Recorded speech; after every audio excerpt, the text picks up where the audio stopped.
let's talk about Thomas Paine. This is a guy whose words didn't just join a conversation, they flat out started a revolution. So here's a question for you. How can one little pamphlet kickstart a whole revolution? Well, back in January 1776, that's pretty much what went down. This one short document shows up, and boom, it changes the entire course of American history. It's really a story about how powerful a single, clear idea can be. Okay, so you gotta picture the scene, right? The American colonies are just tense. I mean, they're simmering with anger, but nobody's really on the same page.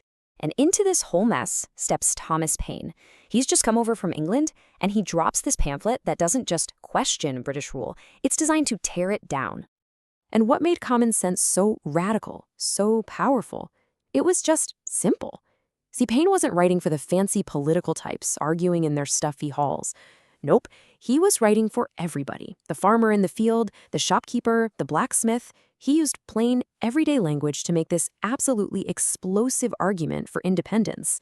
So you've got to be wondering, how did he pull this off? I mean, how did one guy's words convince a whole population to break up with a global superpower? Well, Paine's argument was built on a few key ideas, and he started by going right after the whole concept of having a king in the first place. And the way he framed the choice was just brilliant. He wasn't just complaining about this king, King George.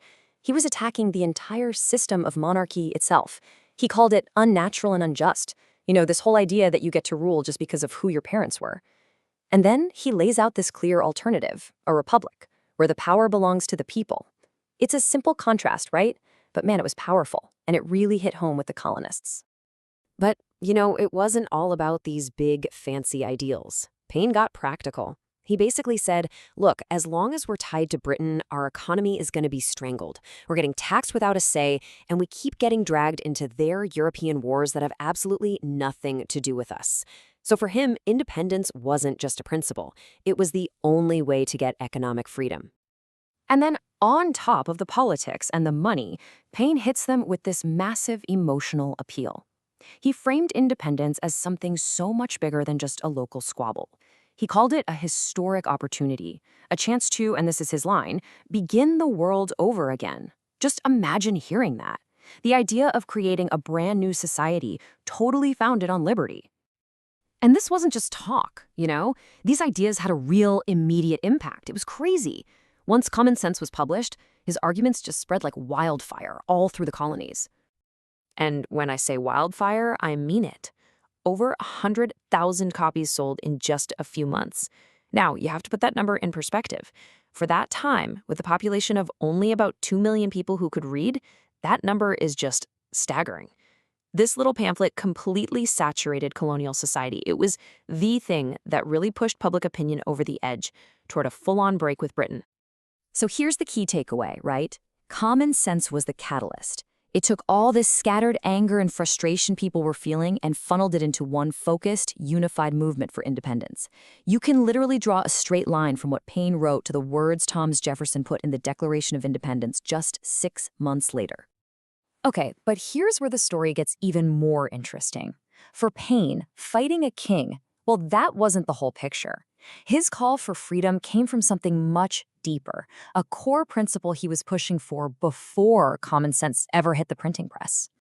And this timeline right here really shows you the depth of his thinking. Look at the dates.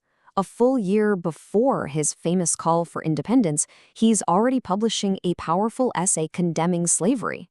That tells you everything. For Thomas Paine, the fight for freedom wasn't something you could pick and choose. It had to be for everyone. And he wasn't quiet about it either. He was one of the earliest and most outspoken white abolitionists of his time.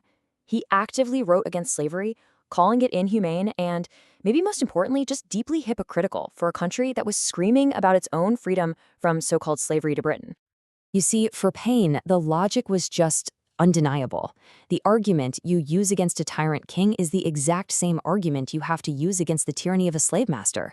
It all comes from the same root belief, that liberty is a universal human right, period. And if you look at his anti-slavery writings, his thinking is so clear and consistent. He just saw this giant, glaring contradiction right at the heart of the American cause. I mean, how can you demand your God-given natural rights from a king while you're literally holding other human beings in chains? For Paine, there was only one possible conclusion. Real freedom has to apply to everybody, no exceptions. And he didn't mince words either. He just put it out there, directly calling out the hypocrisy.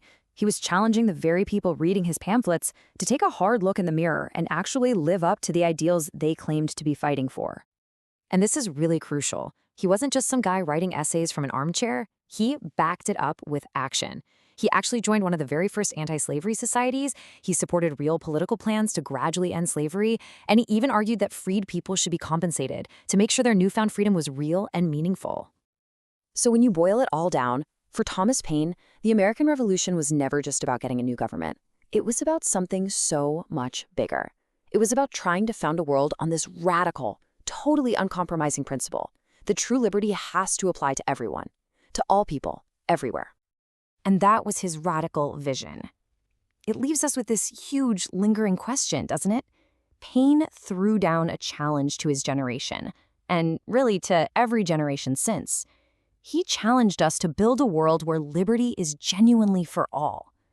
And the question we're left with today isn't just about how well we've done, but how well that idea itself has survived.